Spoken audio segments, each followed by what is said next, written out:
Días, estimados y queridos alumnos, espero que se encuentren todos muy bien junto a sus familias.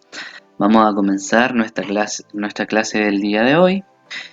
Vamos a hablar sobre el transporte que ocurre a nivel celular, ¿ya? A través de la membrana plasmática, que es la que permite el transporte selectivo de sustancias en la célula. Se compone de varios elementos en los que predominan los fosfolípidos, unas moléculas anfipáticas que se disponen de forma espontánea en una bicapa, ¿ya? Ahí está la bicapa, ¿se dan cuenta? Ahí está la célula interior y la célula en el exterior. Ahí están los fosfolípidos, ¿ya? Y podemos ver, ¿cierto? Algunos carbohidratos, algunas proteínas, ¿cierto? Proteínas del citoesqueleto, colesterol de las células animales, proteínas canal, donde pueden pasar, ¿cierto? Sustancias también. Vamos a hablar sobre los mecanismos de intercambio. En la actividad de la clase de hoy vas a responder preguntas sobre esto. Las sustancias, dice, atraviesan la membrana plasmática mediante diferentes procesos. Algunos requieren energía y otros no. Tenemos el primer mecanismo, que es la difusión simple, ¿ya? Que es transporte sin gasto energético de moléculas pequeñas desde donde están más concentradas hacia donde lo están menos, es decir, a favor de la gradiente de concentración. Como podemos observar acá en este modelo que está aquí, ¿ya? Si acá en el citoplasma, dentro de la célula, hay poca cantidad, ¿cierto?, de concentración de esas moléculas, las moléculas que hay acá, que hay más, empiezan a traspasar, ¿cierto?, la membrana plasmática para que ingresen a la célula, ¿ya? Dice, el T va desde el lugar con mayor concentración de la bolsa, ¿cierto?, hacia la concentración, hacia donde la concentración sea menor, o sea, el agua, hay menos concentración. Algo similar sucede en la membrana plasmática mediante el proceso de difusión. Cuando destapas una fragancia, puedes percibir su aroma gracias a la difusión. También tenemos la difusión facilitada, sustancia de mayor tamaño e iones. Traspasan la membrana mediante proteínas que están incrustadas en la bicapa, a favor del gradiente de concentración y sin gastar energía. Transporte activo, ¿ya? Transporte de sustancias a través de la membrana con la ayuda de proteínas transportadoras o bombas, en contra del gradiente de concentración, es decir, desde donde están menos concentradas hacia donde están más concentradas. Este mecanismo gasta energía, a diferencia de la facilitada, la difusión facilitada, ¿cierto? Y la difusión simple, que no gastan energía. Pero se llama transporte activo porque se gasta energía, ¿ya? Algunos organismos marinos beben agua para contrarrestar la pérdida que les provoca vivir en un ambiente con muchas sales. Así eliminan el exceso de soluto por transporte activo a través de sus branquias. Aquí tenemos una representación, un modelo, ¿cierto?, de las tres tipos de transporte o de mecanismos: la difusión simple, la difusión facilitada por una proteína, puede ser, ¿ya? Y el transporte activo, donde hay más concentración, ¿cierto? Donde hay menos concentración, traspasa, ¿cierto? Donde hay más concentración, que es dentro de la célula. Dice ejecutar una investigación experimental. Los que quieran pueden hacer este taller de habilidades, pero no es obligación porque no es la actividad en sí. El que quiere la puede hacer, ¿ya? Pero no es la actividad en sí, así que me la voy a saltar porque a veces se confunde. En realizar el experimento, si es que no tienen los materiales, no lo hagan, no se preocupen.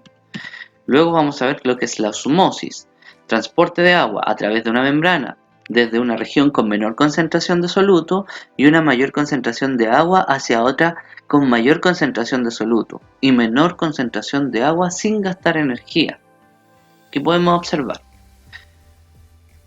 Ven, estas moléculas son de agua, ¿cierto? Traspasan hacia donde hay una menor concentración de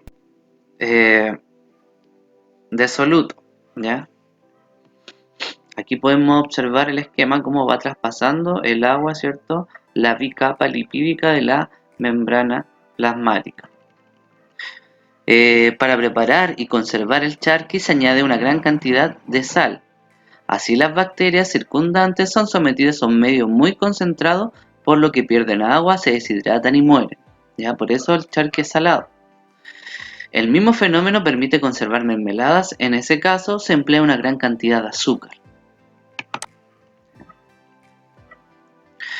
La osmosis depende de la concentración de la disolución que rodea la célula. Dentro de eso existen tres tipos de disoluciones: la hipotónica, que la vamos a revisar al tiro, la isotónica y también la hipertónica. ¿Ya? Vamos a pasar a revisar cada una de ellas.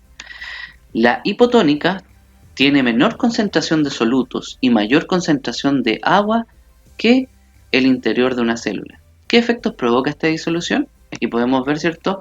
Una célula animal, un glóbulo rojo. El agua ingresa a la célula, lo que aumenta su volumen y podría ocasionar que se reviente. Aquel proceso se llama citólisis. En las células vegetales, aquí tenemos, ¿cierto?, una célula de cebolla. El agua ingresa a la vacuola, lo que aumenta su volumen y produce que la membrana se apegue a la pared celular. Aquel fenómeno se llama turgencia. También tenemos la disolución isotónica. Presenta igual concentración de solutos y agua que al interior de la célula. Las células no experimentan mayores cambios en su volumen, puesto que el agua entra y sale de ellas constantemente.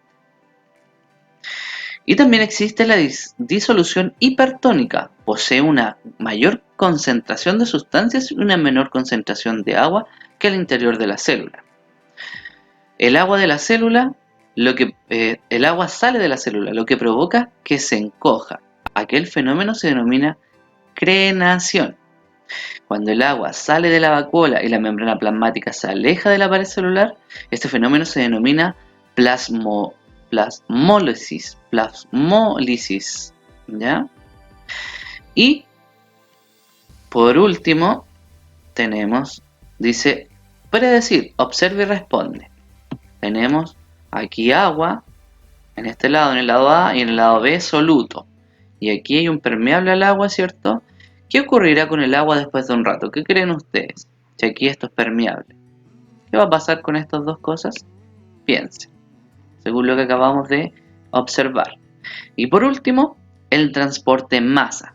Cuando las células transportan materiales grandes, recurren a un mecanismo que gasta energía llamado transporte en masa. Se distinguen dos tipos, ¿ya? La endocitosis y la exocitosis. Vamos viendo. La endocitosis, incorporación de sustancias mediante depresiones de la membrana que forman una vesícula que engloba al material, como lo podemos observar acá. ¿Ya? Eso hace. Engloba, ¿cierto?, ese material y lo incorpora a la célula.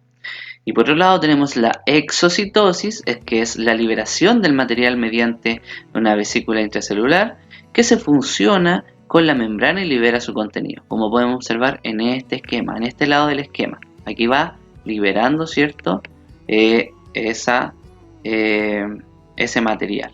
¿Ya? La actividad de la clase de hoy es la siguiente: responder 8 preguntas en su cuaderno relacionado con lo que acabamos de ver. Primero, ¿qué es la difusión simple? Segundo, ¿qué es la difusión facilitada? Tercero, ¿qué es el transporte activo? Cuarto, ¿en qué consiste la osmosis? Quinto, ¿a qué se refiere la disolución hipotónica? 6. ¿A qué se refiere la disolución isotónica? 7. ¿A qué se refiere la disolución hipertónica? Y 8, la última, ¿qué es el transporte en masa? Estas 8 preguntas deben responderlas en su cuaderno y enviarme la foto de esa actividad. Que tengan una excelente semana. Recuerden enviar al correo que está apareciendo en pantalla sus actividades. Hasta luego. Chao, chao.